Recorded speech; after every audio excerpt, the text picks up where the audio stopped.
Hello students, N के Mittal law class में आपका स्वागत है।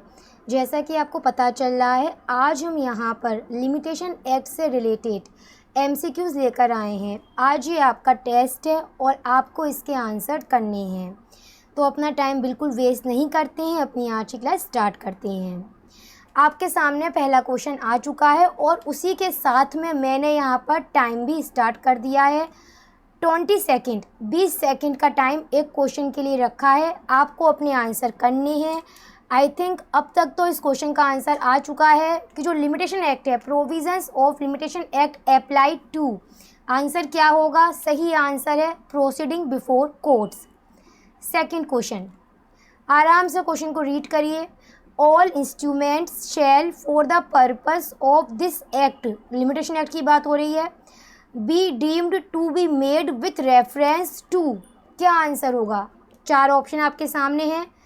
टाइमलाइन भी आपकी ख़त्म हो रही है इसके तहत ही इस क्वेश्चन की, और आंसर आपके सामने आ चुका है और इसका सही आंसर होगा ऑप्शन बी। और मैं आपको बता दूं, यह वाला जो पॉइंट है, यह वाला सेक्शन रिलेट करता है लिमिटेशन एक्ट के सेक्शन 24 से रिलेट करता है।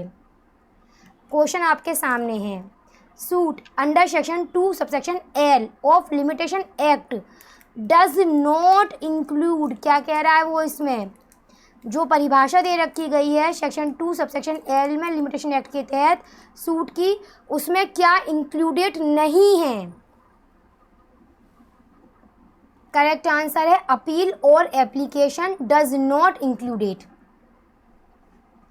Question, According to section 3 of Limitation Act 1963, set off shall be deemed to have been instituted, क्या आंसर होगा? ए, बी, एक सेकेंड, सी और डी।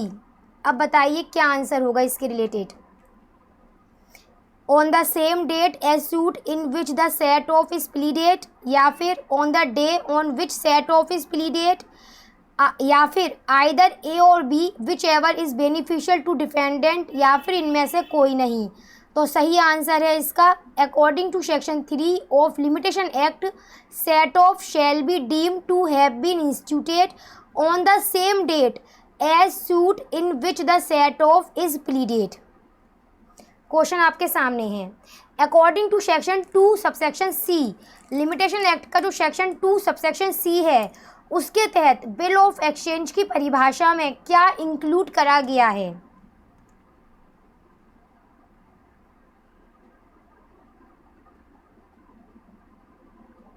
आंसर कर चुके हैं अब तक आप। ऑप्शन सी, हुंडी और चेक दोनों ही उस परिभाषा में इंक्लूडेड किए गए हैं। Question, extension of prescribed period in certain cases, यह वाली पॉइंट कौन से सेक्शन से रिलेट करती है? लिमिटेशन एक्ट के कौन से सेक्शन से ये रिलेट करता है?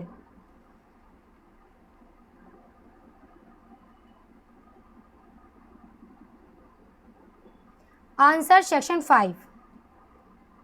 Question, according to section 3 limitation act, counter claim shall be deem to have been instituted, answer क्या होगा? On the same date as suit in which set off pleaded, on the date on which counter claim made in court, both, या फिर इनमें से कोई नहीं। सही answer आ चुका है अब तक, on the date on which counter claim made in court। Question, legal disabilities are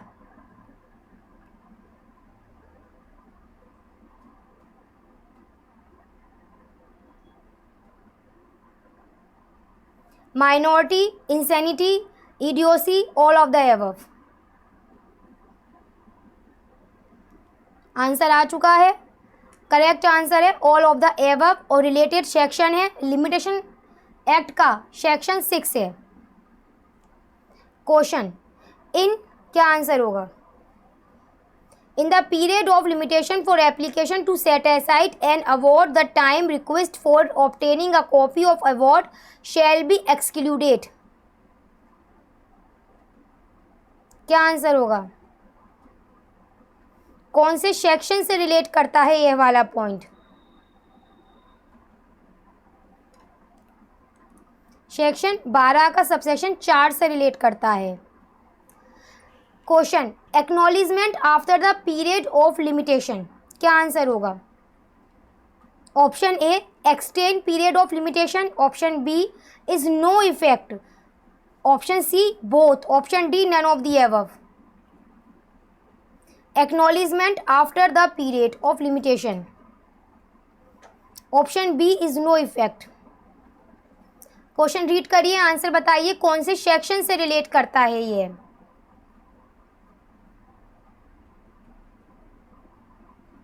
time start हो चुका है। यस, सेक्शन 12 से रिलेट करता है, पर सेक्शन 12 के कौन से सब सेक्शन से रिलेट करता है? 1 2 3 4। आंसर आ चुका होगा अब तक आपका, सेक्शन 12 के सब सेक्शन 1 से रिलेट करता है। तो उसी के साथ आज आपका ये टेस्ट फर्स्ट कंप्लीट होता है, जो कि रिलेट कर रहा था लिमिटेशन एक्ट 1963 से।